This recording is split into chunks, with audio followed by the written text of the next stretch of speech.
Lawrence is the bigger guy, so he took the extra penny that they had to buy. So he won that the theory club net penny. And he's also the recent awardee of the Dirac award. So with that, I think that's enough of an introduction. Let me give the floor to Charles. Okay. And actually, sorry, we have a little pointer for you. Oh, with wow. your name on it. That says Texas A&M, so you know that you can hear all the time. So I get to keep it? Yeah, it has your name on it. So. Oh, it does. Yeah. Thank you. I hope it's well. It's correctly spelled. Okay. Well, thank you very much, Cairo. It's really a pleasure to visit here. I've had a fun day. So I'd like to tell you about topological insulators. And a little bit higher? Sure. How's that? Yeah. That better?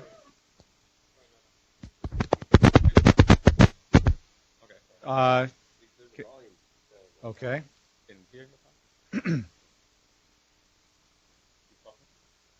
So I want to tell you about topological insulators, and that's going to lead us on the road to Myoronofermions. So, oops, let me. So I'm going to start off. So what a topological insulator is it's a material. It's a piece of stuff. And it's a piece of stuff that is a insulator on the inside. It doesn't conduct electricity, but it conducts electricity in a very special way on its surface. And the way we think about topological insulators borrows ideas from mathematics, and in particular topology. And so what I'm going to start off with is to describe to you the way we think about topological insulators, which is in the context of topological band theory. Okay, and after that introduction, what I'll do is describe to you various venues where this physics shows up in the real world. So in particular, there are two-dimensional materials which exhibit what we call the quantum spin Hall effect, and these materials are studied in mercury, cadmium, telluride quantum well structures. And then there are three-dimensional materials which are sort of materials that have bismuth in them typically. And so these are materials where the surfaces are generating a lot of experimental interest. And so over the last several years, there's been a lot of activity on this, and so there have been new materials that have been discovered, and a lot of people have been around the world have been doing experiments on them. So we now know that topological insulators exist. And so the natural question that one can have then is, now that we know that we have them, what might we be able to do with them? And so what I'm going to describe to you is our most ambitious idea for what one might be able to do with a topological insulator, which is what happens when you combine it with superconductivity. And so what I will show you is that topological insulators, when combined with superconductors, provide a route to a new kind of superconductivity, topological superconductivity, which enables one to engineer a new kind of particle, a Myoronofermion. Okay? And so I'll describe how Myoronofermions sort of emerge in condensed matter physics. And this is particularly exciting because if you can engineer one of these Myoronofermions, then you may have a new way for storing and manipulating quantum information. Okay, and so this is what I will like to describe to you. So this work started out about 6 years ago as a collaboration between myself and Jean Malie, my colleague at the University of Pennsylvania. And then over the years, I was joined by students, and the two that I would like to really point out are Liang Fu and Jeffrey Teo. Especially Liang really played a foundational role in these last two chapters of my story. Okay. At this point, there are a number of good review articles that you can find on the web if you're interested in learning more about this. My favorite one, of course, is the one that I wrote, so there's a paper in Reviews of Modern Physics that you can find. But there are also a number of other review articles that cover different aspects of the field as well. So let me begin with the most basic state of matter, the insulating state. Okay, and so we teach our freshman about insulators in freshman physics, and what we tell them is that an insulator is a material where the electrons are bound to the atoms, and they're stuck, and they can't go anywhere, and that's the reason that they can't conduct electricity. Now, the thing we don't tell our freshmen, at least we don't at Penn, is that the fact that it's an insulator is really a uniquely quantum mechanical phenomenon. Okay, and it's quantum mechanical because this binding of the electrons in the atoms arises because of the quantization of the energy levels in an atom. Okay, which gives rise to an energy gap that separates the occupied electronic states from the empty electronic states. Okay, and so in an insulator, you have to overcome a finite energy gap in order for the electrons to do anything. Now, of course, the sort of simplest insulator you can imagine is just a collection of inert atoms. Things get more interesting when you bring the atoms together so that they interact and form chemical bonds. And one can form a covalent insulator. Now, it was one of the greatest triumphs of quantum mechanics in the 20th century was the development of the language for how one can describe the electronic structure of these kinds of crystals. And so this language is known as the band theory of solids. Okay? And in the band theory of solids, one takes advantage of the crystal symmetry that a crystal has to classify the electronic energy levels as a function of their momentum. Okay? And so this is a picture of the band structure of silicon, and one can see the energy bands, which are the energy levels for the electrons, as a function of the momentum, which is plotted on this axis. In a crystal, the momentum is a little bit funny, though, because the momentum is defined periodically. Okay, so the momentum is defined in what's called the Brillouin zone, and so the momentum space, instead of being an infinite line, is really a periodic circle. Okay, or a torus in higher dimensions. So, but nonetheless, in an insulator, one has a band structure where, just like here, there's an energy gap that separates the occupied electronic states from the empty states. So it's inert. Okay, and so there's a sense, there's a difference, of course, between silicon and solid argon, but there's a sense in which they're the same. Because you can imagine sort of continuously, smoothly making the energy gap get bigger and smoothly and continuously going from this situation to this situation, and nothing drastic would happen along the way. Okay? These are really the same phase. Okay? And in a sense, they're really the same phase as the vacuum. Now, the vacuum isn't as empty as you might first think. Especially if you think in terms of the relativistic theory of quantum mechanics, Dirac's theory of quantum mechanics, the vacuum has a conduction band and a valence band too. Okay, the conduction band are the electrons, and the valence band are the antiparticles of the electrons, the positrons. Okay, and so the only difference, and so really the mathematics of Dirac's quantum mechanics is really the same as the mathematics of the band theory of solids. The only difference is that the energy gap is 1,000,000 times bigger. Okay, now the question that so there's a sense in which all of these are really the same phase, and so what I want to ask in this talk is whether the existence of this energy gap uniquely defines this insulating state. Okay? And the answer is no. And the counterexamples are interesting phases of matter. So, the simplest counterexample occurs in 2 dimensions. Okay? And it's called the integer quantum Hall effect. Okay? So, the quantum Hall effect occurs when you have a 2-dimensional electrons that are confined to a plane, and you put them in a strong perpendicular magnetic field. And so you know what electrons do in a magnetic field? They go around in circles. Okay? And when you have circular orbits, quantum mechanics quantizes the circular orbits. So it's sort of just like the motion of an electron in an atom. Okay? And so you have discrete energy levels, and the discrete energy levels of these cyclotron orbits are called Landau levels. And so you can have a situation where you have these discrete Landau levels, and you can have some number of them are occupied by electrons and the rest are empty, and you have an energy gap that separates the occupied states from the empty states.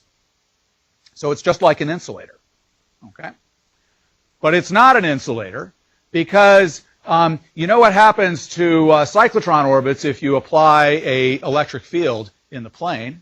The cyclotron orbits will begin to drift. They drift perpendicular to the electric field. Okay? And that gives rise to an electric current, which you can describe in terms of it's an electric current which is proportional to the electric field, which you can describe in terms of a Hall conductivity. Okay? Now, it's a remarkable fact that the Hall conductivity in this two-dimensional electron gas, when you measure it, is quantized, incredibly accurate to 1 part in the billion in units of the a fundamental unit of conductance, E squared over H. Okay, and so something very deep must be going on here for this conductance to be so accurately quantized. But the point I want to make here is that it's not an insulator. Okay, and so the question that this poses is, what's the difference? What is the difference between this quantum Hall state, which has an energy gap, and an ordinary insulator? Okay, and so this difference is where topology enters the story. Okay, so let's again think about what a band structure is. Okay, and so I told you that the band structure, the way we think about band structures is we can think about the energy levels as a function of momentum, and momentum is defined in this periodic Brillouin zone. Okay, and so I can think of the Hamiltonian as being like a mapping from momentum, which is K, which lives in a torus, to a set of Hamiltonians. Okay, and the Hamiltonians have a set of energies, and in an insulator, there's always a finite energy gap that separates the occupied energies from the empty ones. Okay, so it's a mapping from the Brillouin zone to block Hamiltonians that have an energy gap. Now, it is a mathematical fact that these kinds of mappings fall into distinct topological classes, and by that I mean a topological things are topologically equivalent if you can smoothly change one to the other without going through any singularities. So you just smoothly deform one to the other. Okay, they're topologically distinct if you can't smoothly connect them without something happening. And in particular, in this context, they're topologically distinct if you cannot smoothly connect them without having the energy gap go to zero. Okay, and so these mappings can be classified topologically, and this was originally discovered back in the 1980s by David Thales and his collaborators, who realized that these mappings can be characterized by a topological invariant. And the topological invariant is an integer, a number that you can compute given this mapping, okay? And it gives you an integer. And so integers can't change continuously. So you know that if you have two different integers, they have to be topologically distinct. Now, what Thales and his collaborators realized is that this integer, which we now call the TKNN invariant, or in mathematics, it is known as the Chern invariant. This integer is actually the same integer that's in the integer quantum Hall effect. So in particular, it's the integer that tells you what the quantization of the Hall conductivity is. Okay? And so this gives some insight into why it is that this Hall conductivity is so immaculately quantized. Okay?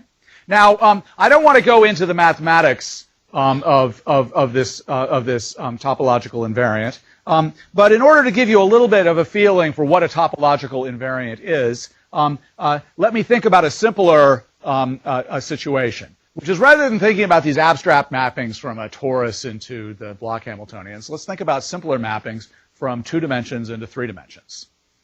And so a mapping from 2 dimensions into 3 dimensions describes a 2-dimensional surface embedded in 3 dimensions. Okay? And 2-dimensional surfaces can be classified topologically too. Okay? So, for example, the surface of a sphere is topologically the same as the surface of a bowl, because you can squash down the sphere and smoothly deform it, stretching and molding it. If it was made out of clay, you could turn this into this. Okay. Likewise, the surface of a donut is the same as a surface of a coffee cup, because again, you can stretch it and mold it smoothly and turn one into the other. The hole in the donut turns into the handle of the coffee cup. Okay? But you can't get from the sphere to the donut without poking a hole in it, and that's against the rules. Okay? So these surfaces are indexed by a topological invariant called the genus, which is basically the number of holes. Okay? And there's a wonderful theorem in mathematics that is called the Gauss-Bonnet Theorem. And the Gauss-Bonnet Theorem says that if you look locally on the surface and compute the Gaussian curvature, which is the product of the curvatures in the two perpendicular directions, and you integrate the Gaussian curvature over the surface, then you get a number which is guaranteed to be a multiple of 2 pi. Okay? And that multiple, that quantized multiple, is related to the genus of the surface. Okay? And so this this topological, this Chern invariant that I'm talking about here is really the same kind of thing. Okay? But it's just acting in a slightly more abstract space. Okay, so we have different classes of topological states. The integer quantum Hall effect is topologically distinct from a insulator. What consequences does that have? Well, the most important consequence is what happens when you have an interface between two topologically distinct regions. Okay, and so this is actually a familiar story in the quantum Hall effect. What happens is you get edge states. And if we go back to thinking about the cyclotron orbits in the quantum Hall effect, this is a simple picture. The electrons are going around in circles in the middle of the sample, but if there's a wall, then the electrons can bounce off the wall, and then they're going to undergo this skipping motion. And interestingly, the motion is always in the same direction. Okay? So what you expect then is that there are going to be extended electronic states along the boundary of the sample. So now, if you're to solve this problem quantum mechanically, then you do find that yes, indeed, there are extended electronic states that connect the valence band to the conduction band, and so these electronic states. So what I'm plotting here are the energy levels as a function of the momentum along the edge of the states, and so there's states in the valence band, the occupied states, and states in the conduction band, the empty states, and then there's this single band of states that connects the two, and it connects the two with a positive group velocity. So dE dk, the slope of this line, is positive, which means that these states are propagating from left to right, okay, not from right to left. So these states are very magical. Because they're like a one-way street for electrons. Okay, they can only go in one direction. Okay, and so what that means is that the electronic transport in these chiral Dirac fermion states. That's chiral is sort of another fancy way of saying one way. Okay, the electronic transport in these states is perfect. Because if you put an electron in, it has no choice but to go forward. Okay, so there's no other way it could go. So if I put an electron in on one side of the sample, I know with 100% certainty it's going to end up on the other side. And it's that fact that the transport in these edge states is perfect, which is really the reason why the Hall conductivity is so incredibly quantized. Okay. Now, so these states are topologically protected in the following sense. There's nothing I can do locally to the Hamiltonian to get rid of them. Okay, I might change the dispersion a little bit. In fact, or I could even make it wiggle a little bit. But there's no way I can, by smoothly changing things, there's no way I can get rid of this unless I close the bulk energy gap. Okay, and moreover, these states are insensitive to disorder. I can make it dirty. There's no place to scatter to, so you have no choice but to go forward. Okay. And moreover, these states are impossible in a purely one-dimensional system. Okay, in a purely one-dimensional system, you can't have an energy band that just goes up. You know, there's a theorem that says that what goes up must come down. Okay, and so another fancier way of stating this theorem, which is in high energy physics, it's called a no-go theorem, the fermion doubling theorem, which says that you can't have a single chiral Dirac fermion. Okay, and so the way this system gets around it is that it's not a 1D system; it's the edge of a 2D system. If I want to think of a 1D system, then there'd have to be another edge, and that's where the partner is, and it goes the opposite direction. Okay, so these edge states are magical, and so now we sort of have two topological invariants. We have the Chern invariant, which characterizes the bulk band structure of this two-dimensional insulator, and then we have another invariant which counts the number of these chiral edge modes. Now, there's a deep mathematical correspondence between these, which I like to call the bulk boundary correspondence, which says that the boundary invariant, which counts the number of chiral edge modes, is equal to the difference in the bulk invariance when you have an interface between two regions.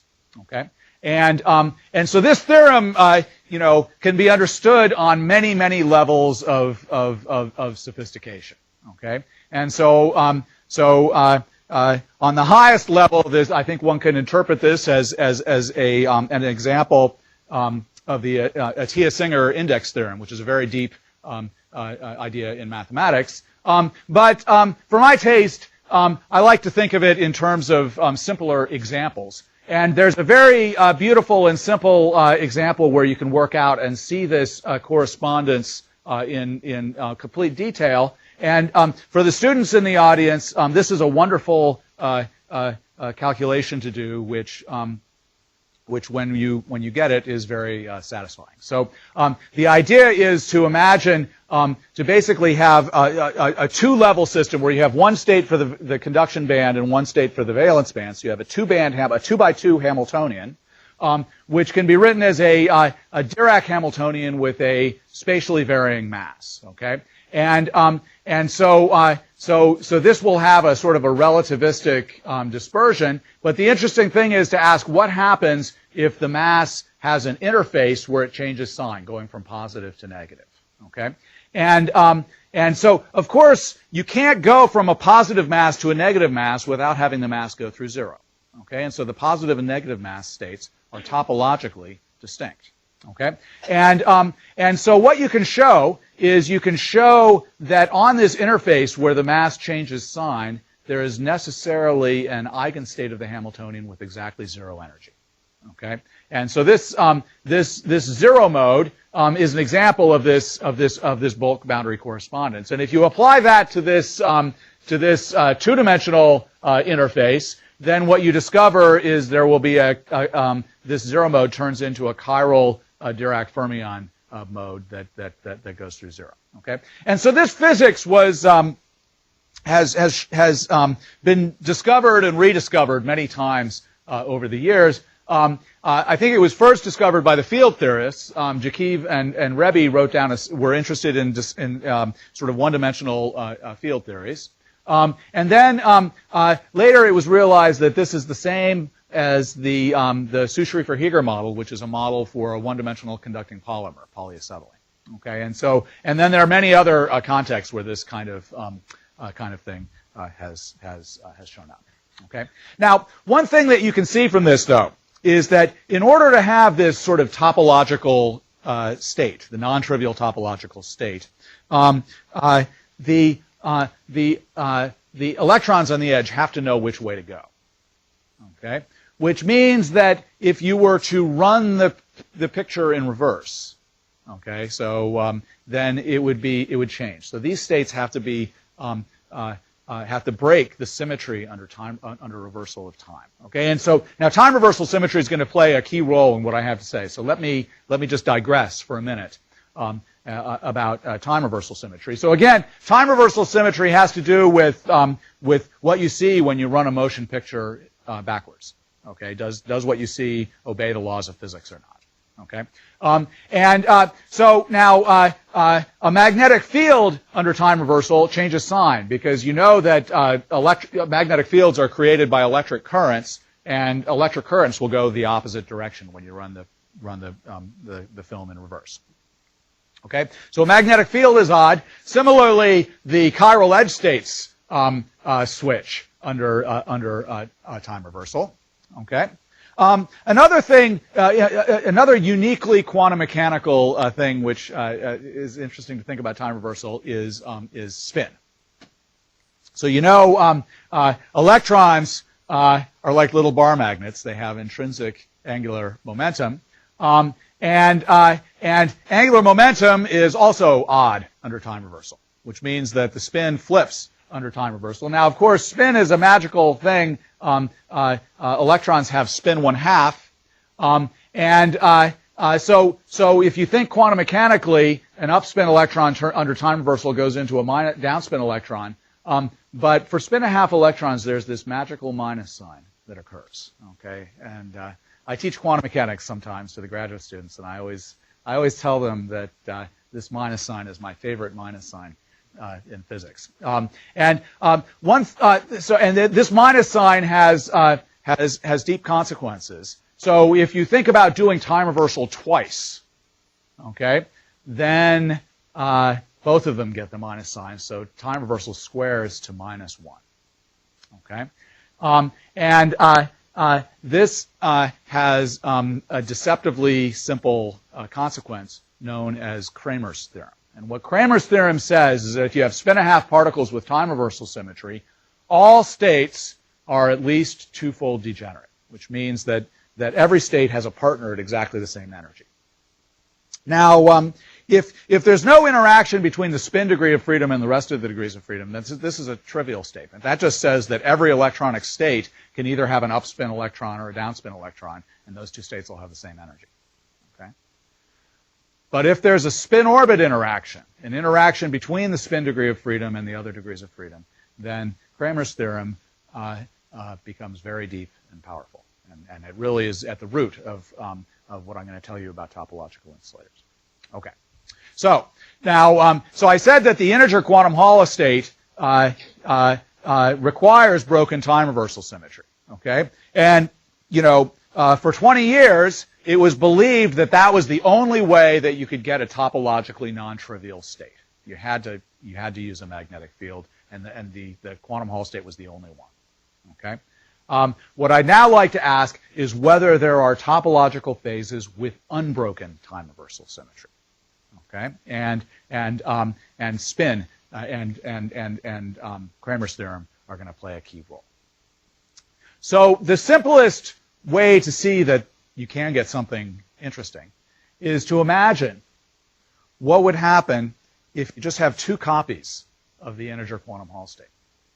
Okay, so the simplest version of what we call a quantum spin Hall insulator is two copies of the integer quantum Hall state, one for the upspins and another one for the downspins. Okay, and so let's imagine that the upspins are in a quantum Hall state with n equals +1, and the downspins are in a quantum Hall state with n equals -1. So this state does not break time reversal symmetry. Okay, because under time reversal, n goes to minus n, but upspin goes to downspin. Okay, so this state is allowed. So what happens if you apply an electric field? Then, since the upspins and the downspins are both in quantum Hall states, they get Hall currents. So, but the upspins go one way, but the downspins go another way. Okay, and so we call this the quantum spin Hall effect. There's no electrical current that flows because they the electrical currents cancel each other, but there's a sense in which there is a spin current. Okay. Now, so the most important consequence of this, though, is that at the edge of the sample, we know that both the up and down spins, they're quantum Hall states, they have to have edge states. Okay, and so that means there are going to be edge states which connect the valence band to the conduction band. But these are kind of interesting edge states They're not chiral because they go in both directions. But the states that are going to the right have upspin, and the states that are going to the left have downspin. Okay, and so they act like a spin filter. If you were to add an electron, then depending on whether it's upspin or downspin, it'll either go to the right or to the left. Okay. Now, these edge states form a unique kind of one-dimensional electronic conductor. Okay. There's a sense in which it's like half of an ordinary one-dimensional electronic conductor. Okay. In an ordinary one-dimensional conductor, you can have either up or down spins can go to the right, and either up or down spins can go to the left. Okay. And this was only half of that. Okay. But more than that, though, is that these edge states in an ordinary one-dimensional electron gas, if you just make it a little bit dirty, then it doesn't conduct anymore. Okay, one-dimensional electronic states are always unstable to Anderson localization. Okay, that's not the case for these edge states. Okay, so for these edge states, in order to backscatter an electron, you have to flip the spin. Okay, now so you might say, well, if the spin is a good quantum number, then that's forbidden. Okay, but I don't like to rely on that because spin isn't really a good quantum number. Okay, but even when spin isn't a good quantum number, this backscattering of electrons is still forbidden, and it's forbidden because of time reversal symmetry. Okay, and so what this means is that elastic backscattering is forbidden in these edge states, and that means that there's no one-dimensional Anderson localization. So these edge states are perfect conductors. Okay, even when they're disordered. Okay, and so they sort of share that feature with with the integer quantum Hall chiral edge states. Okay, all right. So what this means is there must so what is it about a bulk material that tells you that you have edge states with this property? Okay, so the Hall conductance is 0. That means the Chern number is 0. Okay, so if the Chern number was the only topological invariant, then these should be topologically equivalent to an ordinary insulator. Okay, but we know these edge states are protected, so they must be topologically different. Okay, and for that reason, I knew that there had to be a new topological invariant that distinguishes this, and this topological invariant is a little bit different than the Chern invariant because it only has two possible values, 0 and 1. Okay, and so we call it a Z2 topological invariant. Now, so what that means is that there are two classes of time reversal invariant two-dimensional band structures. Okay. Now, the mathematics of this Z2 invariant is even more involved than the mathematics of the Chern invariant. Okay, and so I'm not going to try to drag you through that. Okay, but what I think I can do is I can convince you that there are two and only two classes. Okay, and the way I can do that is again by appealing to the bulk boundary correspondence. Okay, so what I've drawn in these pictures is again the band structure of an edge as a function of the momentum along the edge. So it's sort of just like this picture, except I've only drawn half of it, going from 0 to pi. Okay, so and the reason I can do that is because if I have time reversal symmetry, 0 to minus pi is just a mirror image of this. So all the information is in this half. Now, here are the bulk states in the valence band, and then there are bulk states in the conduction band, separated by an energy gap. Now, at the edge, there might be states, bound states, which are bound to the edge that are inside the energy gap. Okay, so that could always happen. But if they are there, then what we know is that at k equals 0, they have to be twofold degenerate. Okay, because that's Kramer's theorem. Kramer's theorem says that every electronic state has has a partner at exactly the same energy. So this state has to be twofold degenerate. Now, if we move away from k equals 0, though, okay, then in general these states can split if there's a spin-orbit interaction, okay? And in general they'll split because now at a non-zero value of k, then this guy's partner is at minus k. Okay, so there's no need for it to be degenerate if you go away from k equals 0. Until you get to k equals pi, where, remember, the Brillouin zone is really a circle. Okay? Which means that pi and minus pi are really the same point. And that means that these two states have to be Kramer's degenerate as well. Okay? So once you see that, you can see why there are two and only two classes. Okay? Because there are two and only two ways you can connect up the Kramer's pairs at k equals 0 to the Kramer's pairs at k equals pi. Either you can connect them like this, sort of taking each pair and connecting it to another pair, in which case you can imagine getting rid of these edge states altogether. You can imagine pulling them down without changing anything in the bulk. You can pull them down and get rid of the edge states altogether.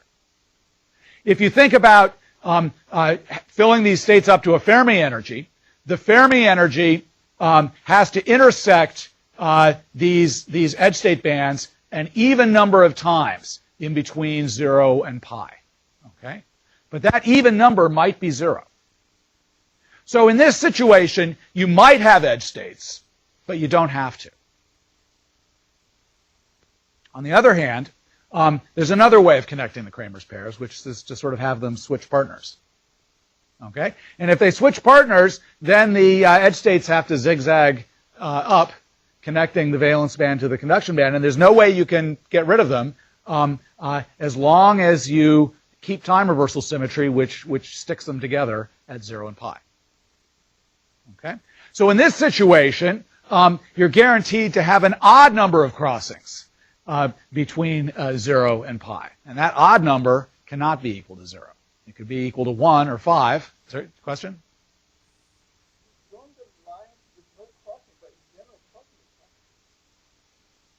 You mean having two bands cross each other? But in general, if there's an accidental crossing, then if that crossing is not protected by any symmetry, then you change it a little bit and it'll be an anti-crossing. So accidental crossings will not happen generically. So I think unless there are extra symmetries which guarantee that bands can cross, then this is everything. Okay, and so I am making a point of not relying on any other extra symmetries. Now, if you do have extra symmetries, then that can make this a richer story. Okay, but you know, spatial symmetries are always going to be violated by disorder. Okay, so in general, the only kind of symmetries I want to think about is time reversal symmetry. Okay. All right. So, so we have these two classes of, and you can sort of understand why there are two and only two. And so this one is describes the edge of a Z2 topological insulator. Okay. Now, what is it about the bulk that determines whether the edge looks like this? Well, it's the topological class that the bulk has, and it's whether the bulk Z2 invariant is trivial or not. Okay, so does this happen in the real world? Okay, so where I actually stumbled on this physics, it was again back in the summer of 2004, and this was just before graphene hit the news. Okay, so I'd heard rumors that people were trying to do graphene, and for my background, I sort of knew about graphene. Okay, and so I said to myself, well, this is my chance to do something that's going to be really big because I better go work quick, because if I don't, then everybody's going to jump into this field and scoop up all the low-lying fruit. Okay, now as it happens, I did get sort of beaten out in graphene. Okay, because the idea that I had about graphene was correct, but actually it wasn't really relevant to graphene. So here's the idea I had. So the thing that's interesting about graphene is it has a conduction band and a valence band too, but they just touch each other at these special points called Dirac points. So they have point touchings of the conduction band and the valence band. That's why the Nobel Prize was awarded for graphene last year. Okay. What I realized though, and I asked myself the question, what is it that protects that point degeneracy? And what I realized is that it actually is not protected, and that if you allow for an interaction between the spin and orbital degrees of freedom, that in general graphene should have an energy gap. So it's an insulator, not this Dirac thing with the zero gap. Okay, so graphene should really have an energy gap, and moreover, when I looked at a simple model of this spin-orbit interaction, what I realized is that what you get is precisely two copies of the integer quantum Hall state. It's exactly this state, this two copies that I described to you before. And so the first thing I did, of course, was to think about what the edge states would look like. And indeed, I realized by plotting the band structure that we had these edge states. And so what this predicts is that graphene is actually an insulator, but it has edge states, and so if you made a strip of it, then it should be a one-dimensional conductor with a conductance of 2e squared over h. Okay, and so that was a nice prediction. But I have to say, when I did this, I was thinking, oh, this is kind of silly, because everybody knows that the spin-orbit interaction in carbon is incredibly weak. Okay, and so this energy gap, while in principle it is non-zero, is puny. Okay, it's too small to be of practical interest. Okay, so in order to get at this physics, what you'd really like is you'd like to use materials that have a strong spin-orbit interaction, and those materials, you need to use elements that are down at the bottom of the periodic table, heavy elements. Okay, and so to this end, Xucheng Zhang and his collaborators had a brilliant idea, which was to use quantum well structures made out of mercury cadmium telluride. Okay, now mercury telluride is a semiconductor material. It's an insulator. But it has a very strong spin-orbit interaction. So this is a material that's been studied for a long time. It's very interesting for people like to use it to make night vision goggles. So what Bernavig, Hughes, and Zhang realized, though, is that if you make a sandwich structure where you sandwich mercury telluride between mercury cadmium telluride, that for appropriate range of layer thicknesses, the two-dimensional state you get in this quantum well is actually the same state, the same quantum spin Hall insulator. Now, it's remarkable that within a year of this theoretical proposal, Lawrence Molenkamp from Würzburg University had produced the samples and done the experiment, which verified. Let's hear me out. Which verified this. Now, as Cairo knows, it's not as surprising as you would first state, because actually Molenkamp is one of the world's experts in making these narrow gap semiconductor structures, and he had actually already had these kinds of structures before. Okay, he just didn't know what to look for. Okay, and so really it was the combination of Lawrence Molenkamp talking with Xucheng Zhang which really made this happen. Okay. All right. So this is the two-dimensional quantum spin Hall insulator, a two-dimensional topologically non-trivial insulator. Okay. So the question you can ask is, well, it happens in 2 dimensions. What about 3 dimensions? What about a 3-dimensional bulk piece of stuff? Could it be topologically non-trivial? Okay. And the answer is yes. And so the way we can think about this is, again, to appeal to this bulk boundary correspondence. Okay. Now, the boundary of a three-dimensional crystal is a two-dimensional surface. And so if we think about the surface states of a crystal, I can think of them as a function of a two-dimensional momentum. And now there are going to be 4 of these special points where k and minus k are the same point. And at these special points, the surface states, if they're there, have to be Kramer's degenerate. Okay?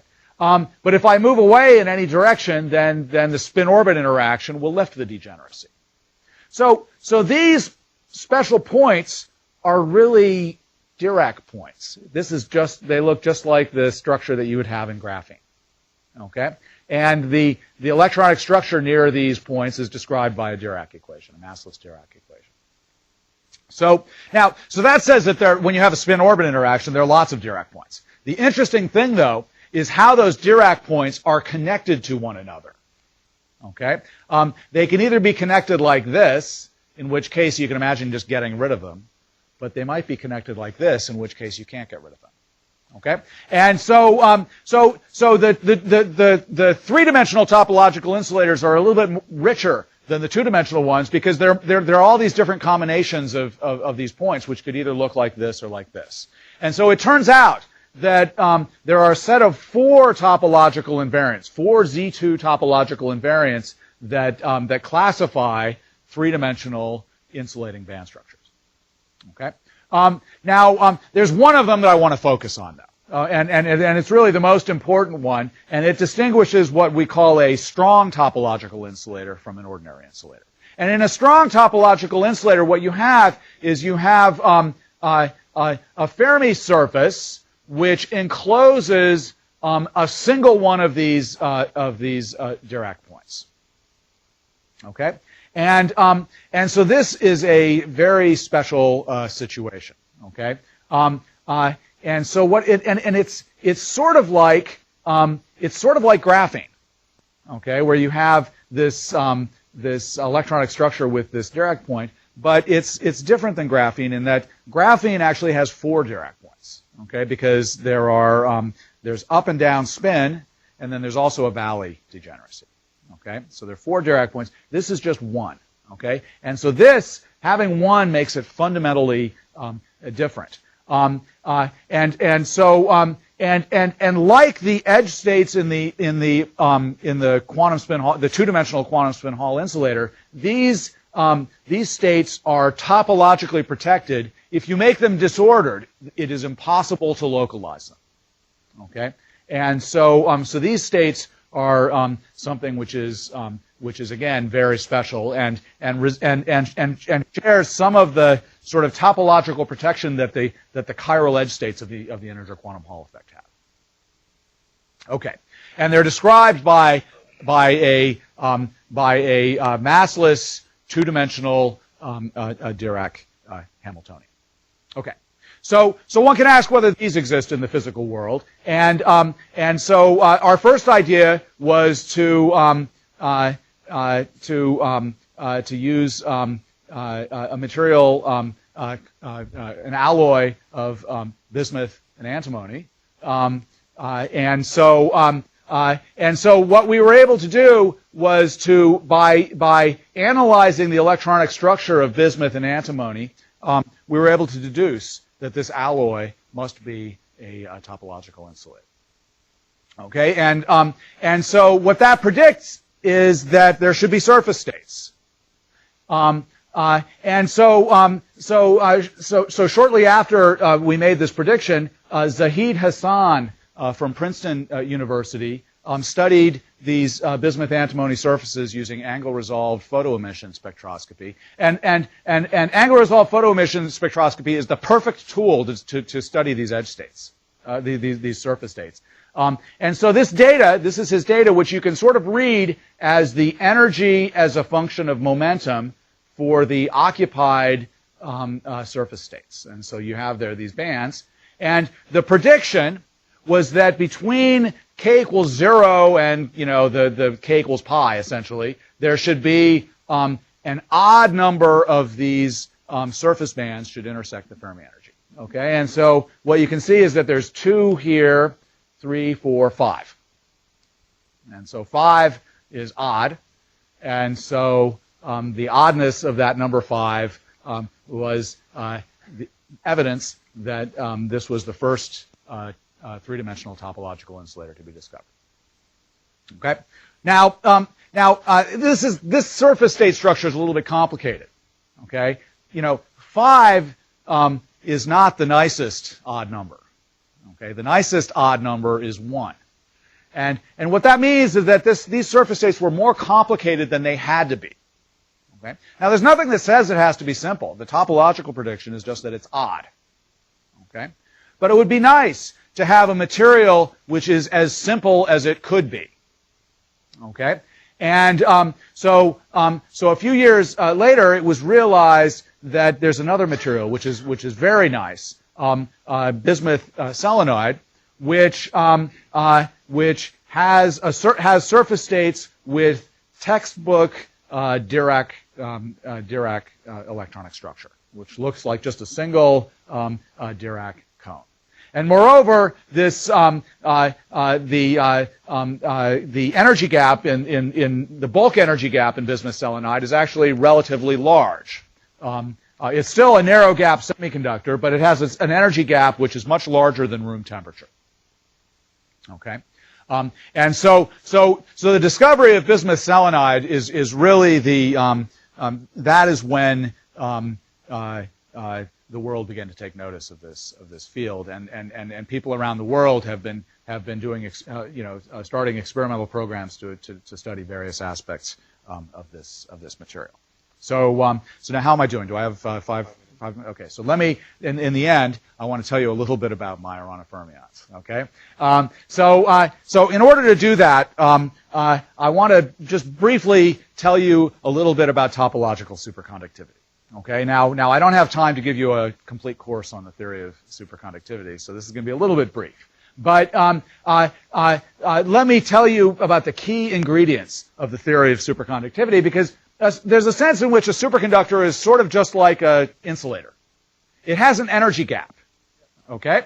And it has an energy gap for quasi-particle excitations, but it's a little bit different in that the conduction band and the valence band are actually symmetrically related to each other, okay? They're mirror images of each other, okay? And the reason for that is because this description of the superconductor as a kind of semiconductor builds in an intrinsic redundancy in the theory, where having an extra particle in the conduction band is actually an identical state to having a hole in the valence band.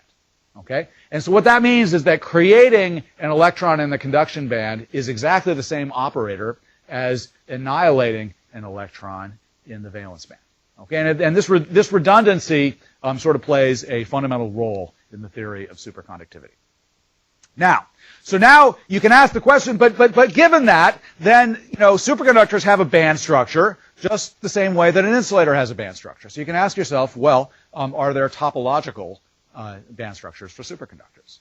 Okay, and now of course these band structures have to build in this particle hole symmetry that the band structure has. So are there topological classes of particle hole symmetric band structures? And there are. And the simplest one that we can think about is actually what happens if you have a one-dimensional superconductor. Now in one dimension, and the way I can convince you about the topology is to again use the correspondence between the bulk and the boundary. So the boundary of a one-dimensional superconductor is just the end. And so maybe or maybe not, there will be discrete bound states at the end of the superconductor which live within the superconducting energy gap.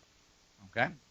But if there are bound states, we know from the particle hole symmetry that if there's one at energy E, it has to have a partner at energy minus E. Okay? But there's another possibility, which is there could be one at exactly E equals 0. Okay? And that one would be its own partner. But if that's there, then if you think about it, we know that adding an electron at energy E is the same as removing an electron at energy minus E, Well, that means that adding a particle into this state is the same as removing a particle, which means that this particle is its own antiparticle. Okay? And so this is what a Myoronofermion is. Okay? And so Myoronofermion states can exist on the boundary of topological superconductors. Okay? Now, so of course Myoronofermions have a long history. Okay? And Majorana was an interesting character in the history of physics. I think Enrico Fermi referred to him as he thought he was one of the most brilliant physicists, but he had a tragically short career. So in 1937, Majorana realized that there is a modification of Dirac's theory of relativistic quantum mechanics, which allows fermionic particles to be their own antiparticles. And what he realized is that it's possible to choose the gamma matrices for the Dirac equation such that the Dirac equation is completely real. Okay? And so what that allows is you can have spin-a-half particles that are their own antiparticles. Okay? And so he had this amazing insight in 1937, and then in 1938 he got on a boat in Italy, and nobody ever saw him after that. Okay? So he disappeared mysteriously off of the face of the earth, and so we don't really know whatever happened. But I think Majorana's legacy is still with us, and really I think observing Myoronofermions is among the greatest challenges that we have in physics today.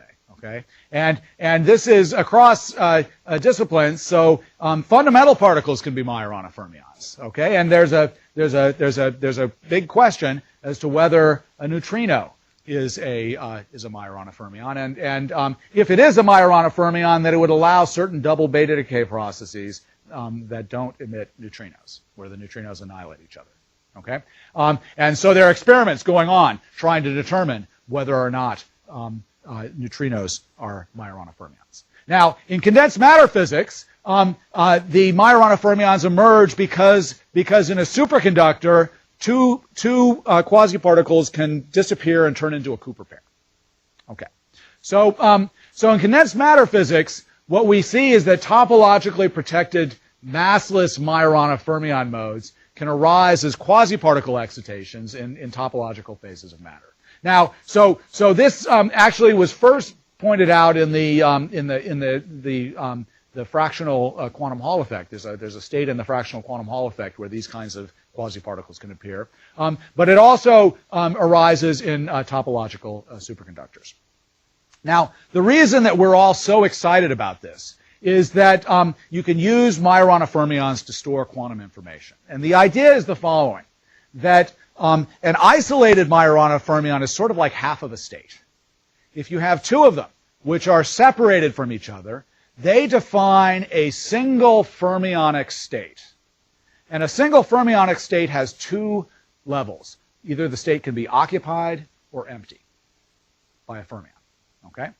So these two separated Majoranas define a single two-level system, which is a qubit. Okay? And but the beauty of the qubit is that since it's stored non-locally, if you just do a measurement on one of them, you can't measure the state of the qubit. You have to do a measurement which couples to both of them. Okay? And so that means that if you can't measure them by doing a local measurement, that means that the system can't accidentally measure itself. Okay? And that's the whole problem with making a quantum computer, is trying to keep your computer from accidentally measuring itself and destroying the quantum information. Okay? And so this, in principle, gives a route to protecting quantum information by having the information stored in these spatially separated Majorana modes. Okay? So in principle, this can be a quantum memory, and then there are ideas for how one might be able to manipulate the Majoranofermions in order to actually do quantum operations on that quantum information. Okay, so this is sort of gives us motivation for trying to do this. Now, so the problem with topological superconductivity is that topological superconductors are hard to come by. Okay, we don't really have any topological superconductors. Okay, they may exist, but they have not been discovered yet. Okay? So, but there's another possible way that one might be able to engineer topological superconductivity, which is to combine topological ordinary superconductors with topological materials. Okay, and so our idea for how to do this was to combine topological insulators with ordinary superconductors, and the sort of flippant way of saying it is you get the topological from the insulator and the superconductivity from the superconductor. Okay, and so what we showed is that if you put a superconductor on top of a topological insulator, then the superconductivity sort of leaks into the surface states. Okay, so Cooper pairs can tunnel back and forth into between the surface states of the topological insulator and the superconductor, and in the process of doing so, they make the surface states themselves become superconducting. Okay, but that superconducting state of the surface states it exhibits topological superconductivity in a sense, okay, which hosts these Majorana states. And so there are various geometries which one can use in order to engineer different kinds of Myoronofermions using these topological insulator superconductor structures. Now, once it was realized that you could use the proximity effect to engineer these Majorana modes, it was realized that actually you don't even really need the topological superconductor.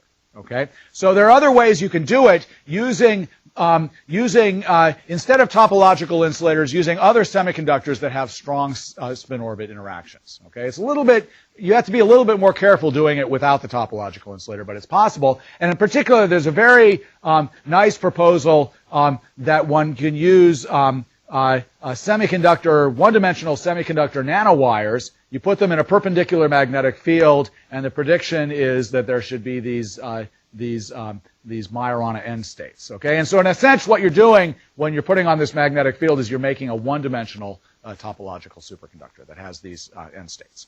Okay, so can this happen? Well, so the state of the field right now is that there are now some experiments which claim to be observing aspects of the Myoronofermions. Okay, the final word is not out on those experiments. So there's one set of experiments that have been done on the topological insulator surfaces, and basically what they have done is they've made a Josephson junction on the surface of a topological insulators. And so one of the things that we showed on this in our theory of the proximity effect is that if you have such a Josephson junction and the phase difference across the Josephson junction is pi, then there should be gapless Majorana modes that live on this boundary. Now, the experiment that was done didn't really directly probe these gapless modes, but what they observed is they observed some sort of anomalous behavior in the sort of behavior of the critical current as a function of magnetic field. Okay, and so there's a possibility that this may be related to the Majorana behavior, but I think the word is still not completely out on what the correct interpretation of this data is.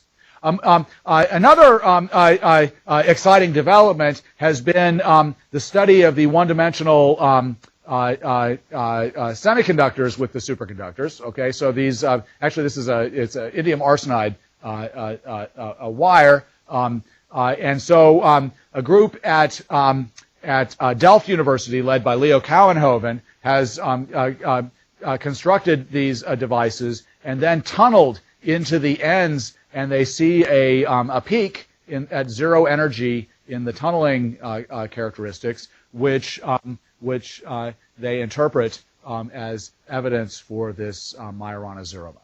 Okay, and so if this peak survives, then this is very big news indeed.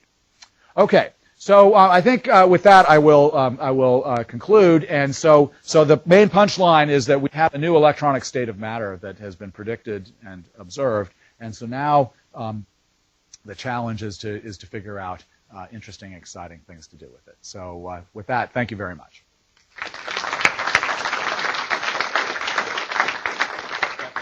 Peter? I must have missed one thing. In the creation of the coupling between a superconducting layer and a surface state. Yeah. It would seem that the tunneling from a super pair to the surface state would, in effect, thermally make and break the time, and that would create a noise current. Well, yeah, but so what we're interested in is the coherent coupling. So it would Yeah. seem like that would create a noise current in that quantum coherence. Is that not true? I don't think so. So one can imagine at zero temperature, okay. Zero temperature, yeah. Yeah. So then the question will be what's the energy scale? So I think that what you expect is that at zero temperature, the coupling between the superconductor and the topological insulator should induce a superconducting energy gap. An energy gap in the surface states. Okay, and if the coupling is strong, then that coupling can be as large as the bulk superconducting energy gap. Okay, so now of course that's going to depend on how good the surface is, and so there are serious materials issues that need to be overcome in order to be able to optimize these kinds of things. Okay. Though I will say that the one thing that the Goldhaber-Gordon experiment that I showed you does establish is that the superconductivity does it connects the two superconductors. Okay, so they see a supercurrent, which is good.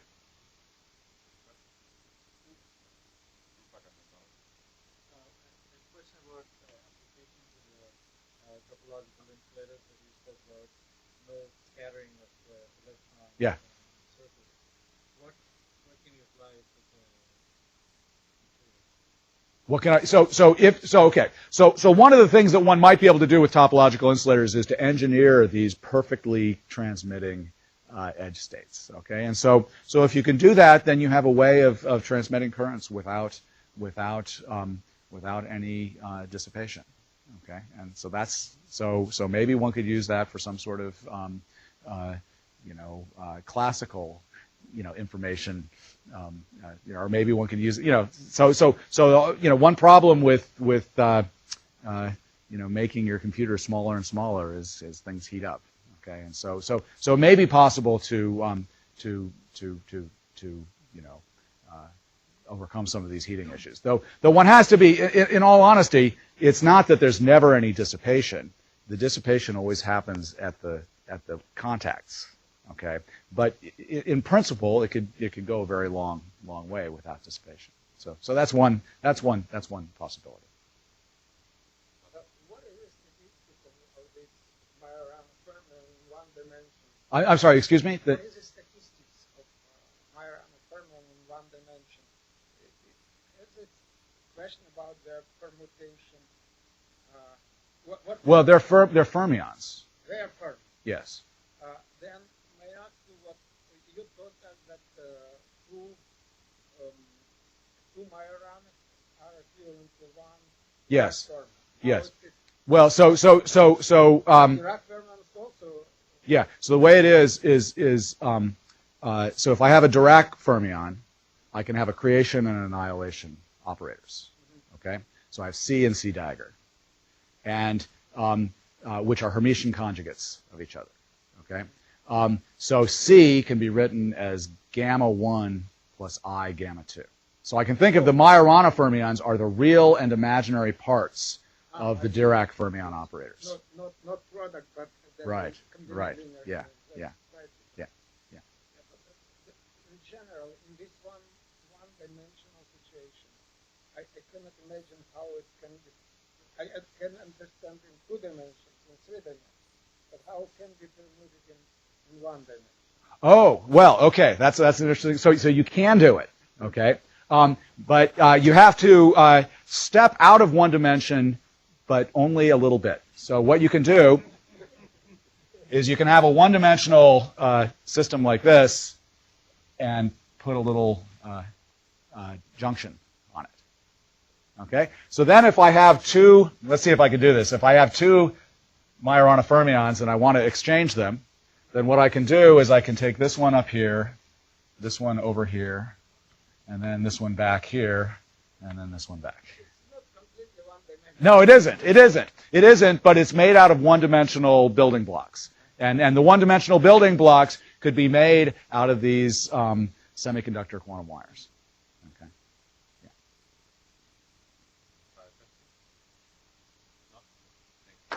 Thank you.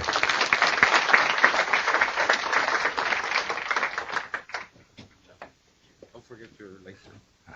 I think I put it in my pocket. Oh, but I get a box, too. Oh, wonderful. Okay.